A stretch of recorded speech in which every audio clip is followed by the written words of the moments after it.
Todos la condenaron en silencio, hasta que un extraño gritó: «¡Es mi esposa!». Agradecimientos especiales a Marta de Chile y Marina de México. No olviden suscribirse al canal y comentar desde donde lo están viendo para aparecer en el próximo video. El aire en el juzgado de Sambiento era denso, cargado con el polvo de veranos secos y el peso de una justicia que ya había elegido a su culpable. Cuando ella cruzó el umbral, los murmullos cesaron abruptamente, reemplazados por una curiosidad morbosa y cruel que la desnudaba. La llamaban la chica del rancho, un nombre sin apellido que la despojaba de toda identidad y la convertía en una sombra. La acusaban formalmente de verter veneno en el agua de su patrón, el señor Hargrove, un hombre cuya brutalidad era un secreto a voces que el pueblo entero prefería ignorar. Ella caminaba con la mirada clavada en las tablas gastadas del suelo, sintiendo el peso de cada par de ojos como si fueran piedras físicas. Sabía que su silencio, su única armadura, durante años de maltrato, ahora sería interpretado como la más fría y desafiante confesión de culpa. El juez, un hombre cuya impaciencia se manifestaba en el tamborileo constante de sus dedos sobre la madera, la observaba con un desprecio apenas disimulado. Para él, ella no era más que una molestia, una formalidad que retrasaba su almuerzo. No veía a una joven aterrorizada, sino a la encarnación de la ingratitud y la maldad. Su abogado de oficio, un joven nervioso con el sudor manchando el cuello de su camisa, apenas se atrevía a levantar la voz. Sus argumentos eran débiles, casi apologéticos, como si él mismo estuviera convencido de la culpabilidad de su defendida. Ella lo entendía. En Sambiento, desafiar a los poderosos, incluso a un muerto como Hargrove, era un suicidio social. Por eso no albergaba resentimiento, solo un vacío helado donde antes pudo haber esperanza.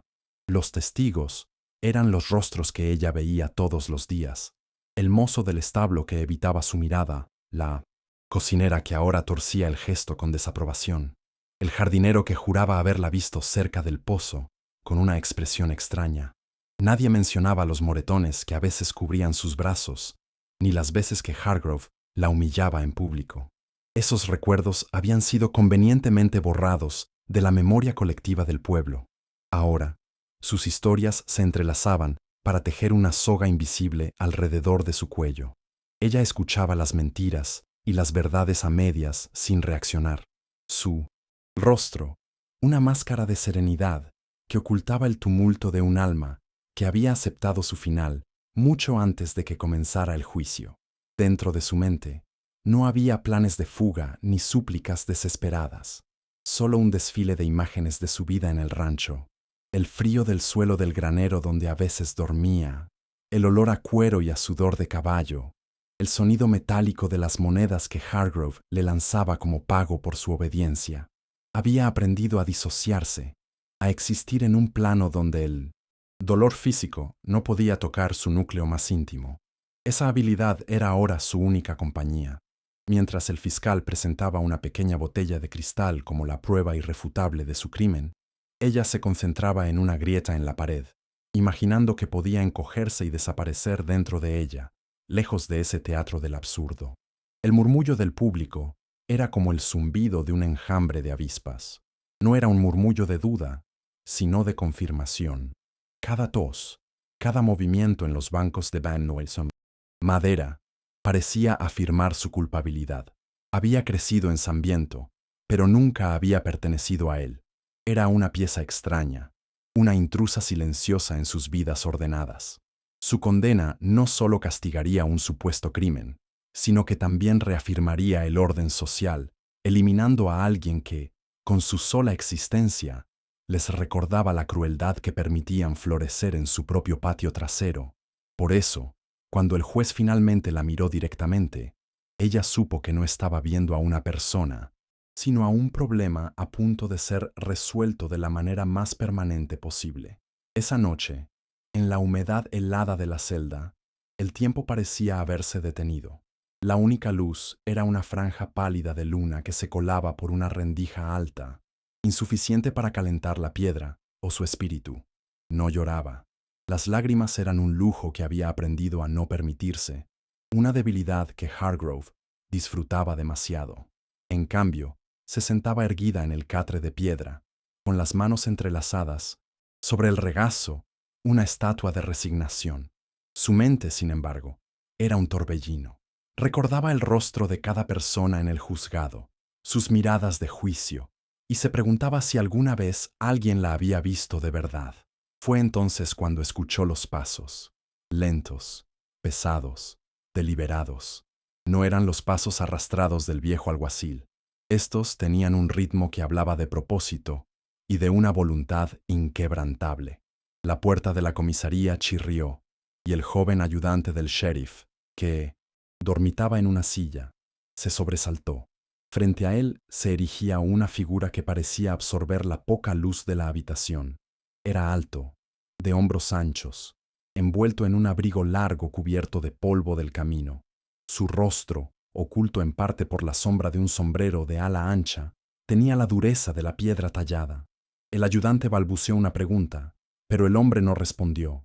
Sus ojos oscuros pasaron por encima de él y se fijaron en la puerta de la celda. Caminó hacia ella con una seguridad que paralizó al joven oficial, quien instintivamente supo que cualquier intento de detenerlo sería inútil y probablemente doloroso. Al verlo a través de los barrotes, ella no sintió sorpresa, sino una extraña sacudida de reconocimiento que recorrió su cuerpo entumecido. Colin Maddox.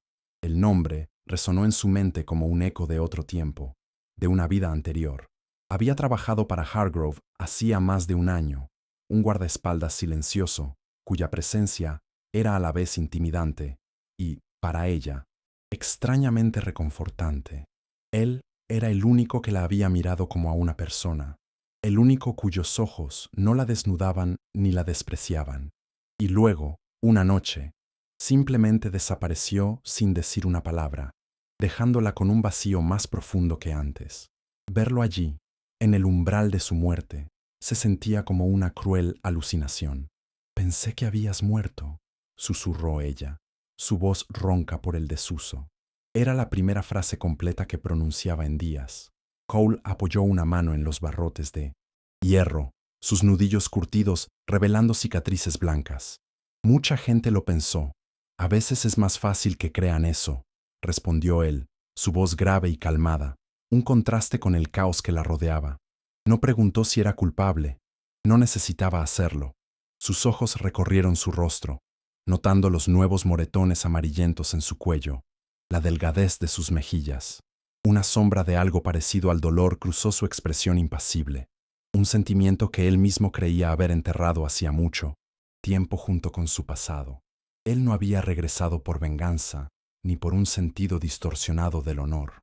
Cole Maddox había pasado el último año tratando de escapar de los fantasmas de Samviento, pero el fantasma de la chica silenciosa lo había seguido a todas partes. La noticia de su arresto lo había alcanzado en un pueblo fronterizo, y algo dentro de él se había roto. La culpa, un veneno de acción lenta, finalmente había hecho efecto. «No vine a cambiar el pasado», dijo, su voz apenas un murmullo. «Vine porque no podía quedarme quieto mientras te enterraban viva». En ese momento, ella sintió la primera grieta en el hielo que rodeaba su corazón, una fisura diminuta pero dolorosa por donde amenazaba con entrar una peligrosa y olvidada emoción, la esperanza. Ella apretó los labios, luchando contra la oleada de emociones que amenazaba con ahogarla. «¿Por qué te fuiste?», preguntó, la amargura tiñendo su voz. No era una acusación, sino una pregunta genuina que la había atormentado. Durante meses, él bajó la mirada por un instante, el único gesto de vulnerabilidad que ella le había visto jamás. «Si me quedaba, habría hecho algo que no se puede deshacer, algo que te habría costado más caro a ti que a mí». Ella entendió. Se refería a Hargrove. La violencia que Cole mantenía a raya con una disciplina de hierro casi se había desbordado una noche, y él había elegido huir antes que desatarla y sentenciarla a ella a las consecuencias. «Te van a colgar al amanecer», dijo ella, con una finalidad desoladora. «Esto no cambia nada». Cole levantó la vista, y sus ojos se encontraron con los de ella a través de la penumbra. Había una determinación en su mirada que era tan sólida como el hierro de los barrotes. «Vendré por ti al amanecer», afirmó, no como una promesa, sino como una declaración de hechos. «No hagas nada, no digas nada, solo espera». Con eso, se dio la vuelta y se marchó, dejando tras de sí el eco de sus pasos firmes y un silencio que ya no se sentía como el de una tumba, sino como la calma tensa que precede a una tormenta devastadora. Ella se quedó sola, pero por primera vez en mucho tiempo no se sintió abandonada.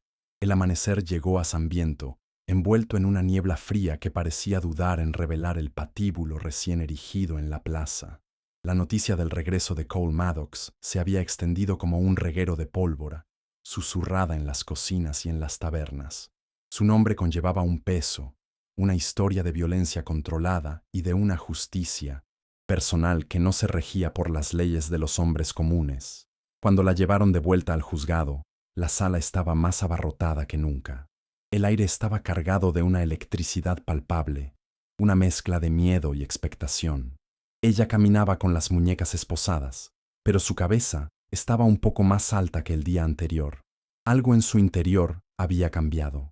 El juez, visiblemente irritado por el cambio en la atmósfera, golpeó la mesa con su mazo, exigiendo un orden que ya había perdido. Procedió con rapidez, ansioso por terminar el trámite. «¿Tiene algo que decir antes de que se dicte la sentencia?», preguntó, su voz resonando con una autoridad forzada. Ella simplemente negó con la cabeza, fiel a la instrucción de Cole. El silencio se apoderó de la sala mientras el juez se aclaraba la garganta para pronunciar las palabras fatales.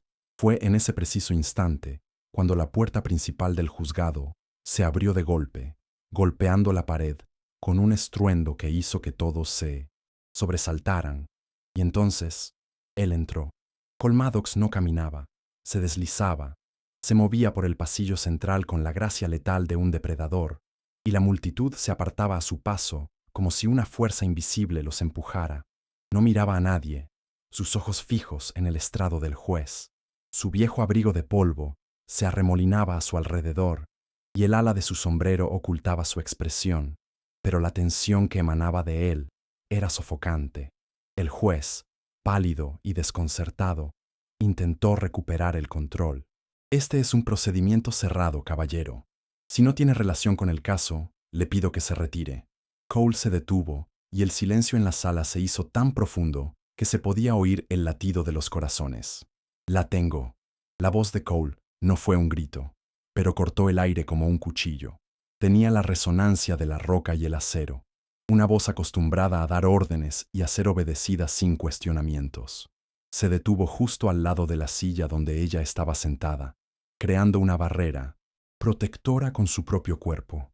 Por primera vez, se quitó el sombrero, revelando un rostro que era una hoja de ruta, de una vida dura, con una cicatriz blanca bajo el ojo izquierdo y mechones grises en su cabello oscuro.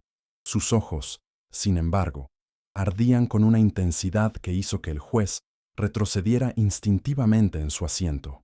El fiscal, hasta entonces tan arrogante, parecía haberse encogido. «¿Y quién es usted exactamente para interrumpir a este tribunal?», logró preguntar el juez, su voz temblando ligeramente. Cole no apartó la mirada del juez, pero su presencia estaba anclada al lado de ella.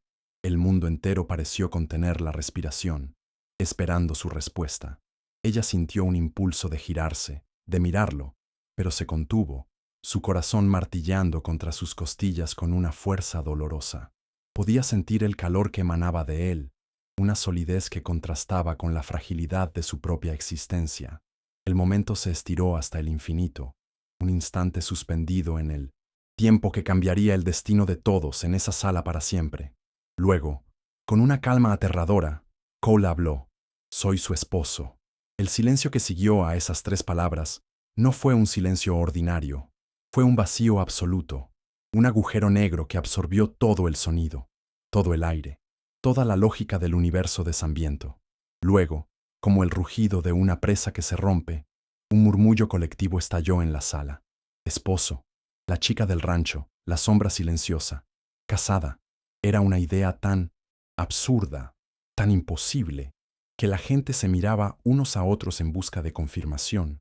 solo para encontrar la misma incredulidad en los ojos de sus vecinos. Ella finalmente bajó la vista. Sus labios se entreabrieron, no por sorpresa, sino porque el impacto de esa mentira protectora la había golpeado con la fuerza de una ola. El juez, ahora visiblemente alterado, golpeó la mesa repetidamente. «¡Orden! Señor Maddox, este tribunal no se presta a farsas». Cole permaneció impasible. Metió la mano en el bolsillo interior de su abrigo y sacó un sobre amarillento y desgastado. Se lo extendió al alguacil, quien lo tomó con manos temblorosas y se lo llevó al juez. «Nos casamos hace 2 años en Dust Creek. Los papeles fueron firmados, pero no presentados, por decisión mía», explicó Cole, cada palabra cayendo como una losa de granito.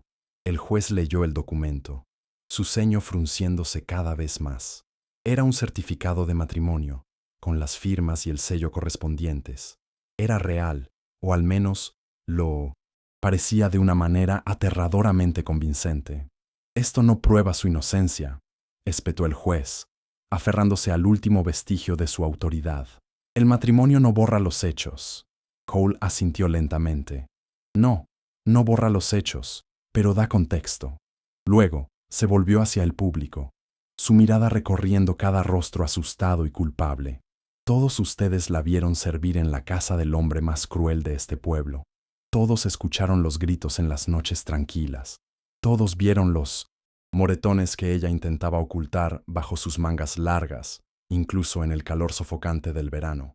Pero ninguno de ustedes preguntó. Ninguno de ustedes hizo nada, porque era más fácil no ver, más cómodo fingir que no pasaba nada». Cada palabra era una acusación directa, y la vergüenza comenzó a extenderse por la sala como una enfermedad. El fiscal, tratando de recuperar la iniciativa, dio un paso al frente. «¿Y usted? Si era su esposa, ¿por qué no la defendió antes? ¿Dónde estaba usted?» La pregunta flotó en el aire, cargada de veneno. Cole guardó silencio por un momento, un silencio tan pesado que pareció doblar el tiempo. Luego miró a Mercy, y su voz, cuando habló, fue más suave, dirigida solo a ella, pero lo suficientemente alta para que todos la escucharan, porque ella no quería que nadie lo supiera, porque quería sobrevivir sin deberle nada a nadie, ni siquiera a mí. En ese instante, los ojos de Mercy se encontraron con los de él, y por primera vez, el muro que había construido a su alrededor se agrietó visiblemente. Fue en ese momento que algo se rompió dentro de ella. La intervención de Cole no solo le había dado una coartada, le había devuelto un nombre, una conexión, una identidad. La había llamado esposa, una palabra que la anclaba al mundo de una manera que nunca antes había experimentado. Sintiendo un impulso que no sabía que poseía, se puso de pie. Sus piernas temblaban, pero su voz, cuando salió, era sorprendentemente firme. «No maté al señor Hargrove», dijo, y un nuevo murmullo recorrió las bancas. «No lo maté», repitió, su mirada barriendo la sala. «Aunque muchas noches lo pensé. Pensé en huir, en desaparecer, en acabar con mi sufrimiento, pero no lo hice». Luego, su atención se centró en los rostros del pueblo. «Pedí ayuda», continuó, su voz ganando fuerza. «La pedí con mis silencios, con mis ojos, con los brazos que cubría. Nunca dije una palabra porque ustedes tampoco dijeron nada cuando lo vieron golpearme, cuando oyeron mis gritos ahogados en la noche. Ustedes eran mi jurado mucho antes de que entrara en esta sala. La acusación era tan directa, tan innegable, que la gente empezó a removerse incómoda en sus asientos. Ya no era una acusada defendiéndose, era una superviviente dando testimonio de un crimen mucho mayor que el que se juzgaba, la indiferencia colectiva. La atmósfera del tribunal se transformó. Ya no era un juicio, era una confesión pública. La primera voz que se alzó fue la de una mujer en la última fila. Era la cocinera. «Yo la vi», dijo con voz temblorosa. «Vi los golpes. Vi cómo él le echaba whisky en las heridas para desinfectarlas. Luego se levantó el mozo del establo. Yo limpié la sangre del suelo una vez. Él dijo que ella se había caído, pero yo la vi caer después de que él le gritara. Uno tras otro, pequeñas verdades, fragmentos de culpa largamente reprimidos, comenzaron a salir a la luz. cada testimonio demoliendo la farsa del juicio y exponiendo la podrida hipocresía de San Viento. El juez se hundió en su silla, su rostro una máscara de derrota. El mazo yacía inerte sobre la mesa. Había perdido el control no solo de la sala, sino de la narrativa que él y el pueblo habían construido tan cuidadosamente. Mercy observaba cómo la verdad, su verdad, finalmente salía a la luz, no por la boca de su supuesto esposo, sino por la de aquellos que la habían condenado con su silencio. Cole se mantuvo inmóvil a su lado, su expresión impasible, pero por dentro, una oleada de algo parecido al orgullo lo invadió. Él solo había abierto la puerta. Había sido ella quien había tenido el coraje de cruzarla y liberar a todos. Ella respiró hondo, el aire llenando sus pulmones por primera vez sin el peso de la opresión. Tenía miedo, concluyó, su voz ahora serena. Tenía miedo de ustedes, porque pensé que mi dolor no valía lo suficiente para que alguien levantara la voz. Sus ojos se posaron en Cole. No sé si te casaste conmigo para salvarme o para salvarte. No sé si algo de esto es verdad, pero gracias. Gracias por decir en voz alta lo que yo pensaba en silencio, desde que tengo memoria, que yo también merezco un lugar, una voz. El silencio que siguió no fue de escándalo, fue de vergüenza, y quizás de un incipiente y doloroso respeto. El juicio se deshizo, sin una conclusión formal. El juez decretó un receso indefinido. El fiscal solicitó un traslado, y el pueblo de San Viento se sumió en un silencio avergonzado. Mercy fue liberada sin fanfarria ni disculpas. Simplemente, la puerta de la celda quedó abierta. Salió a la luz del sol, que ahora parecía menos hostil, y caminó por la calle principal. Algunas cortinas se movieron, algunos rostros se asomaron y rápidamente se escondieron. No sentía triunfo, solo un inmenso y agotador alivio. Al final del pueblo, donde el camino se convertía en polvo, Cole la esperaba junto a su caballo. No había una multitud para despedirla, solo un hombre que había arriesgado todo por ella. Nunca nos casamos, dijo ella. Su primera declaración en esta nueva libertad. No era una pregunta, sino una afirmación. Cole asintió, su mirada fija en el horizonte. Lo sé. Sus ojos se encontraron, y ella le hizo la pregunta que había estado flotando entre ellos. Entonces, ¿por qué? Él se tomó un momento, el viento agitando el borde de su sombrero. Porque en un pueblo como este, a un extraño lo ignoran, a un amigo lo dudan, pero a un esposo, al menos, lo escuchan.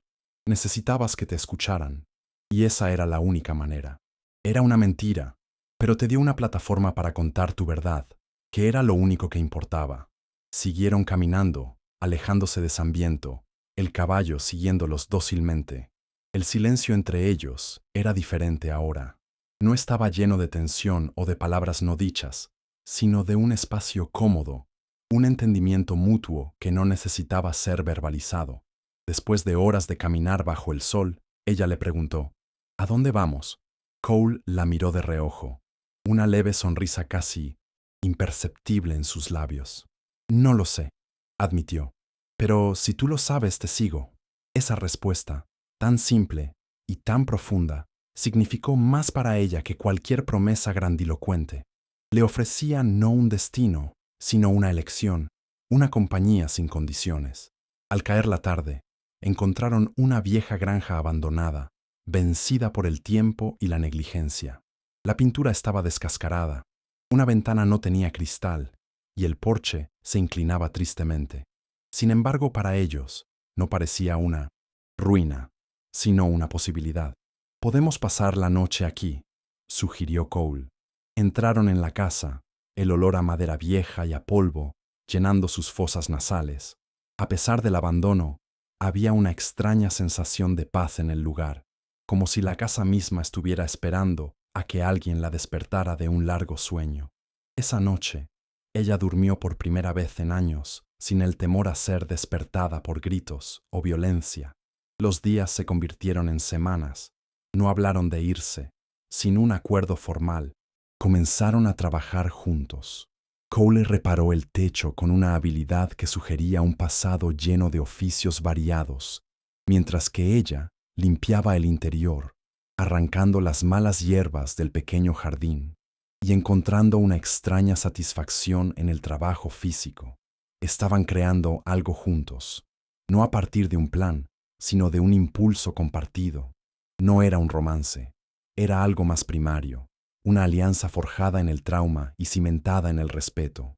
Estaban construyendo un refugio, no solo con madera y clavos, sino con silencios cómodos y actos de cuidado mutuo. Una tarde, mientras estaban sentados en el porche reparado, observando la puesta de sol pintar el cielo de colores naranjas y violetas, ella finalmente abordó el tema que había estado evitando. No necesito que me salves, Cole.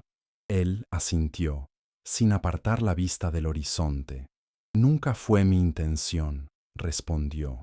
Solo quise quedarme cerca por si algún día decidías salvarte a ti misma. Esas palabras resonaron en su interior. Él no se veía a sí mismo como un héroe, sino como un testigo, un apoyo. Le había dado la herramienta, pero ella había construido su propia liberación. Y en ese entendimiento encontraron una nueva forma de calma. Decidieron quedarse. La decisión no se tomó con palabras, sino con la rutina que establecieron. Cole comenzó a labrar una pequeña parcela de tierra, y Mercy encontró viejas semillas en un granero y las plantó. No sabían si algo crecería, pero el acto de plantar era en sí mismo una declaración de fe en el futuro. Por primera vez en sus vidas, no estaban huyendo de algo, sino corriendo hacia algo, aunque todavía no supieran exactamente qué era. La casa abandonada, poco a poco, comenzaba a sentirse menos como un refugio temporal y más como el comienzo de un hogar, un lugar para anclar sus almas errantes. Los meses pasaron y las estaciones cambiaron el paisaje que rodeaba la granja. El trabajo duro se convirtió en su lenguaje. Cole le enseñó a usar un hacha, a distinguir las maderas buenas de las podridas. Ella, a su vez, le enseñó sobre las hierbas silvestres que podían curar la fiebre o calmar el dolor, un conocimiento heredado de su madre y largamente olvidado. Su relación se construyó sobre estos intercambios prácticos, cada lección una hebra más en el tejido de su confianza mutua. No hablaban de sus sentimientos, pero sus acciones lo decían todo. Él siempre se aseguraba de que hubiera suficiente leña para el fuego en las noches frías. Ella siempre le dejaba un plato de comida caliente después de un largo día de trabajo en el campo. Un día, mientras afilaba una rama con su navaja, Cole talló una pequeña figura tosca de un caballo con las crines alborotadas. Sin decir una palabra, la colocó en la repisa de la chimenea que habían reconstruido juntos. Mercy la miró, sus dedos trazando la madera áspera. No era un regalo romántico, era un símbolo. Un caballo representaba la libertad, la fuerza, la capacidad de ir a cualquier parte, pero este caballo estaba quieto, en reposo, en su hogar. Comprendió el mensaje. Habían encontrado un lugar donde ya no necesitaban huir. Fue uno de los pocos momentos en que sus ojos se llenaron de lágrimas, no de tristeza, sino de una gratitud abrumadora. La vida era simple, a veces brutalmente dura. Hubo sequías que amenazaron sus cultivos y tormentas que pusieron a prueba las reparaciones del techo, pero enfrentaban cada desafío juntos. En las noches largas, sentados frente al fuego, comenzaron a compartir fragmentos de sus pasados. Él le habló de una vida de mercenario, de decisiones equivocadas y de una lealtad que casi lo destruye. Ella le habló de una infancia marcada por la pérdida y la negligencia, de aprender a ser invisible para sobrevivir. No buscaban compasión, sino comprensión. Cada historia compartida era como quitar una piedra de la pesada mochila que ambos habían cargado durante tanto tiempo. Un mediodía, un carruaje elegante, fuera de lugar en ese camino polvoriento, se detuvo frente a la granja. De él descendió un hombre bien vestido que se presentó como el abogado de la familia Hargrove. El hombre, con una sonrisa condescendiente, les ofreció una suma de dinero considerable. A cambio, solo pedía que Mercy firmara un documento declarando que el señor Hargrove había sido un patrón justo y que todo el asunto del juicio había sido un malentendido. La oferta flotó en el aire, una tentación de una vida fácil, una forma de borrar el pasado con tinta y oro. El abogado estaba seguro de su éxito, Creía que todo el mundo tenía un precio. Mercy miró al hombre, luego a la casa que habían construido con sus propias manos, al pequeño huerto que empezaba a dar sus primeros frutos, a Cole, que permanecía a su lado, silencioso pero sólido como una roca. Pensó en el pan duro y el té de hierbas, en el frío de las mañanas y en el dolor de sus músculos, y se dio cuenta de que esa vida, con toda su dureza, era más valiosa que cualquier cantidad de dinero. Mi historia no está en venta, dijo con una calma que desarmó al abogado. Cole simplemente cruzó los brazos, una clara señal de que la conversación había terminado. El abogado, desconcertado, se retiró, incapaz de comprender a personas que valoraban su verdad por encima de la riqueza. Esa noche, el silencio en la casa fue diferente. Estaba impregnado de una nueva fuerza. Habían enfrentado su pasado y lo habían rechazado. Habían elegido su presente. Pudimos haber sido ricos, dijo ella, más como una observación que como un lamento. Cole la miró, el fuego danzando en sus ojos. Ya lo somos, respondió, y ella supo que era verdad, no en monedas, sino en paz, en dignidad, en la libertad de ser dueños de su propia narrativa. La casa ya no era solo un refugio, se había convertido en una fortaleza, no contra el mundo exterior, sino para proteger la calma que habían construido en su interior. La relación entre ellos evolucionó sutilmente. La distancia física disminuyó. A veces, sus manos se rozaban mientras trabajaban en el jardín. Una noche, ella se quedó dormida en una silla junto al fuego, y él la cubrió con una manta, su gesto lleno de una ternura que nunca habría admitido en voz alta. El amor que crecía entre ellos no era el amor apasionado y arrebatado de las canciones, sino uno más tranquilo, más profundo.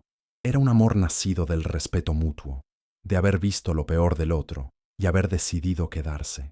Era un amor que no necesitaba ser declarado porque se vivía cada día en cada pequeño acto de compañerismo.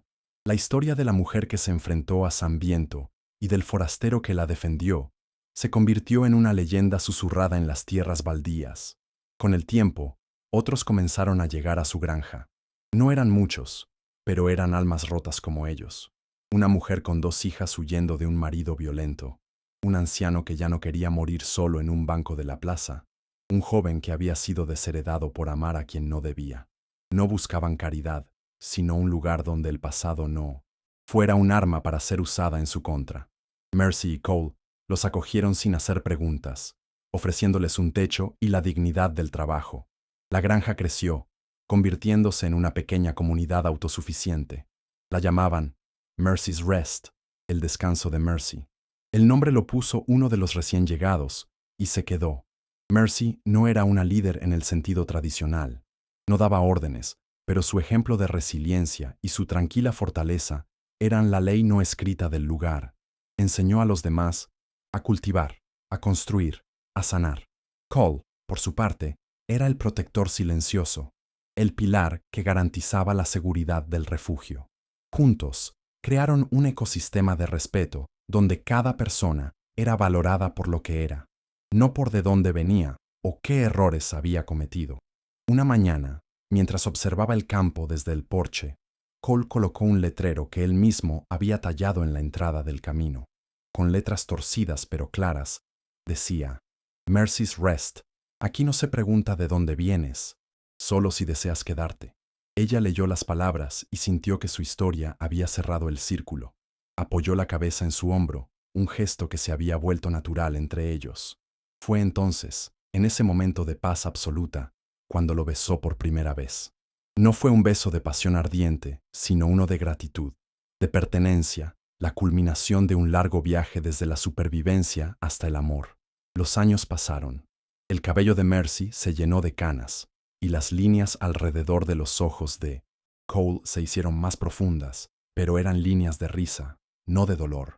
La comunidad prosperó. Los niños que habían llegado asustados ahora corrían y reían en los campos.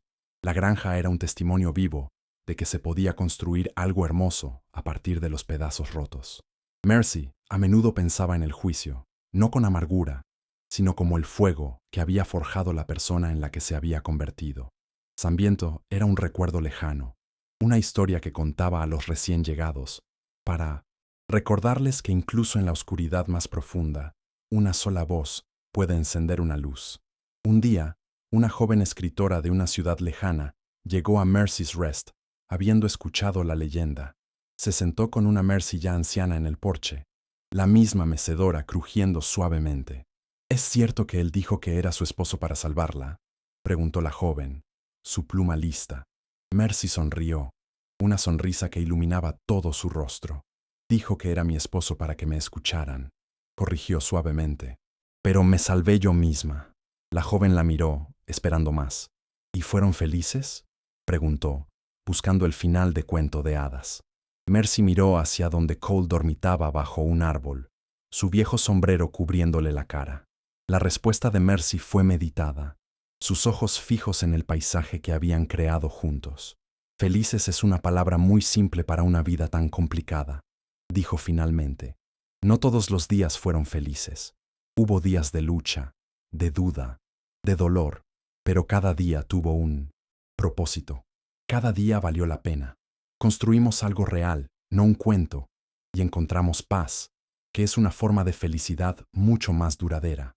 La escritora anotó las palabras, comprendiendo que la historia no era sobre un héroe que rescata a una damisela, sino sobre dos personas que se rescatan a sí mismas y, en el proceso, crean un espacio para que otros hagan lo mismo.